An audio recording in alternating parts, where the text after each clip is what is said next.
شوہر بہت زیادہ نادار و مفلس ہے، تب بھی اسی شوہر کے ساتھ وفاداری کرو، اس کے ساتھ غداری مت کرو۔ اگر کوئی انسان کتنا ہی زیور کا لالچ دے، کتنی دولت کا لالچ دے، کتنے ہی کاروں میں بائک پہ گھومنے پھرنے کا لالچ دے، کبھی کسی کی طرف نگاہ اٹھا کر نہ دیکھنا، اس لیے کہ اگر دنیا کے اندر کسی کے زیور کے لالچ میں پھنس کر، اگر کسی دنیا دار انسان کی لالچ میں آ کر تم اپنی آبرو کا سودا کر بیٹھو گی، تم اپنی عزت کا سودا کر بیٹھو گی، سب کچھ چلا جائے گا، دنیا میں عزت بھی چلی جائے گی اور آخرت میں تم جہنم کا ایندھن بنو گی۔ اور اگر تم نے اپنی عزت کو سنبھال کر رکھا، اپنی حیا کو سنبھال کر رکھا اور غریب شوہر کے ساتھ تم نے وفاداری کے ساتھ اپنے شوہر کے ساتھ وفاداری کی، تو نبی کا فرمان سنو، میرے آقا فرماتے ہیں جو عورت اپنے غریب شوہر کے ساتھ وفاداری کے ساتھ رہتی ہے، اپنی آبرو کا سودا نہیں کرتی، ایسی عورت کو اللہ میری بیٹی فاطمہ کے ساتھ بغیر حساب و کتاب جنت میں داخل فرمائے گا۔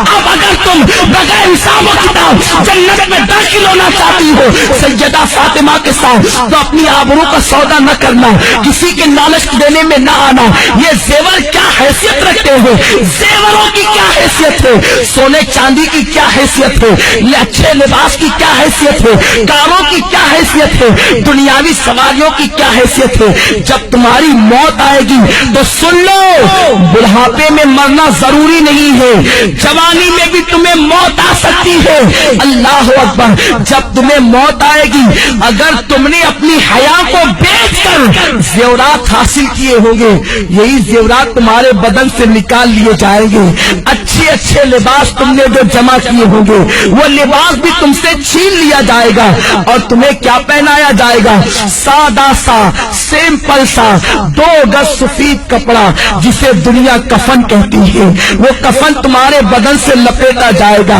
کافور کی وہ غمگین خوشبو تمہارے بدن سے لگائی جائے گی۔ تمہاری سہیلیاں آج جو تم سے کہتی ہے چل، اس غربت میں کیا رکھا ہے، اس غربت میں کیا رکھا ہے، چل چل کر عیش کی زندگی گزار، یاد رکھنا ان ظالموں کی بات کبھی مت سننا۔ اے سیدہ فاطمہ کی کنیزاؤ، نبی نے اپنی بیٹی کا نکاح کسی کروڑ پتی کے ساتھ نہیں کیا تھا، نبی نے اپنی بیٹی کا نکاح ایسے علی کے ساتھ کیا تھا جس کے پاس گھر بھی رہنے کو موجود نہ تھا۔ حضرت علی کے میں سے میرے آقا کہتے ہیں علی میں فاطمہ کے ساتھ تمہارا نکاح کرنا چاہتا ہوں۔ علی ایسے تھے، اس وقت ان کے پاس مہر دینے کے لیے پیسے بھی نہ تھے، کپڑے پہنانے کے لیے پیسے بھی نہ تھے۔ عرض کرتے ہیں یا رسول اللہ، نہ مہر دینے کے پاس میرے پاس پیسے ہیں، نہ کپڑا خریدنے کے لیے میرے پاس پیسے ہیں۔ حضور فرماتے ہیں میری زرہ لے کر کے جاؤ، اسے بازار میں بیچ دو اور کپڑے خرید کر کے لاؤ اور فاطمہ کا مہر ادا کرو۔ میں پوچھنا چاہتا ہوں، نبی چاہتے تو اپنی بیٹی کا نکاح کسی دولت مند کے ساتھ کر دیتے۔ بڑے بڑے دولت مند میرے سرکار کی بیٹی کا ہاتھ مانگنے کے لیے آئے تھے، مگر نبی جانتے تھے اگر میں نے اپنی بیٹی کا نکاح کسی دولت مند کے ساتھ کر دیا تو میری امت کی بیٹیوں کا کیا ہوگا،